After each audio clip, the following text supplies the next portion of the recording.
Waziri wa Uchumi wa Bluu na Uvuvi, Mheshimiwa Masoud Ali Mohamed amesema wizara kupitia siku 100 za Dkt. Mwinyi imetekeleza majukumu yake kupitia maeneo makuu matatu ambayo ni eneo la uvuvi na ukulima wa mazao baharini, eneo la gesi asilia pamoja na shughuli za uratibu wa uchumi, ikilenga kuinua ujasiriamali kiuchumi pamoja na maendeleo ya taifa. Amesema hayo leo wakati akizungumza na waandishi wa habari huko Habari Maelezo, wilaya ya Mjini, mkoa wa Mjini. Kwa kipindi cha siku 100 tokea Mheshimiwa Dkt. Hussein Ali Mwinyi, Rais wa Zanzibar na Mwenyekiti wa Baraza la Mapinduzi, kuingia madarakani kwa awamu ya pili, Wizara ya Uchumi wa Bluu na Uvuvi imetekeleza majukumu yake kupitia maeneo makuu matatu kama ifuatavyo.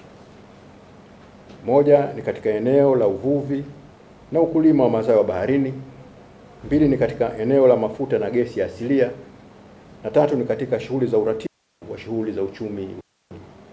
Amesema sekta ya uvuvi imelenga kuleta maendeleo makubwa kwa kuwapatia wajasiriamali boti za uvuvi pamoja na vifaa kwa ajili ya ukulima wa mwani, ikiwa ni moja ya ilani ya utekelezaji wa wizara hiyo.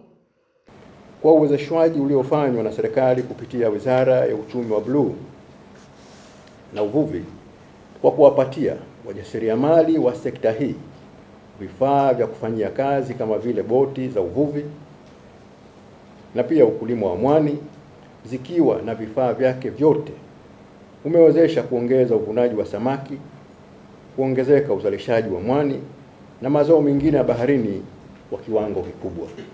Aidha, amesema serikali imefanikiwa kuleta boti kubwa mpya na kuimarisha miundombinu ya uvuvi pamoja na kufanikiwa kuimarisha miundombinu ya bandari kubwa eneo la Fungurefu litakalosaidia uzalishaji mkubwa wa uvuvi, ikiwa ni moja ya mikakati ya kuinua uchumi wa bluu. Serikali imeweza katika kipindi hiki cha siku 100 kuratibu upatikanaji wa boti nyingine mpya ambazo zitakuwa na ukubwa zaidi kulinganisha na boti zilizotolewa kipindi cha awali, hizi zikiwa na urefu wa mita 7 na kuendelea. Hata hivyo, Waziri Masoud amesema wako katika mchakato wa kuanzisha chuo cha kisasa cha uvuvi kitakachosaidia kutoa elimu kwa lengo la kuboresha sekta ya uvuvi katika utendaji utakaoleta tija pamoja na kuinua sekta ya uchumi wa bluu kimataifa. Pia amesema wizara imeweza kukamilisha kwa mara ya kwanza kujenga diko kubwa la kisasa la samaki mkoani Pemba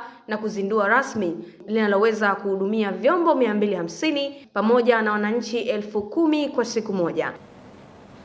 Aidha, katika kipindi cha siku 100 wizara imeweza kukamilisha kwa mara ya kwanza kujenga diko kubwa la kisasa la samaki kule mkoani Pemba, na tayari diko hilo limezinduliwa na wananchi wapatao 10,000 na vyombo vidogo vidogo vya uvuvi patavyo 250 vinaweza kuhudumiwa na diko hilo kwa siku. Hata hivyo, imeendelea na ujenzi wa diko la kisasa Fungurefu na maeneo 6 yakiwa tayari yameratibiwa kutengenezwa katika maeneo mbalimbali Unguja na Pemba. Wizara ya Uchumi wa Bluu na Uvuvi imeendelea na ujenzi wa diko la kisasa katika eneo la Fungurefu ambapo hadi sasa ujenzi huo umefikia 80%. Aidha, wizara imeanza matayarisho ya ujenzi wa madiko mengine 6 kwa upande wa Unguja na Pemba. Maeneo yanayolengwa kujenga madiko hayo, moja ni eneo la Kengeja, Kiwani, Msuka, Fukuchani, Unguja Ukuu na Matemwe Kigomani, pamoja na eneo la Mtambwe na Kojani. Kutoka hapa Zantime Media, mimi ni Amina Lumwecha.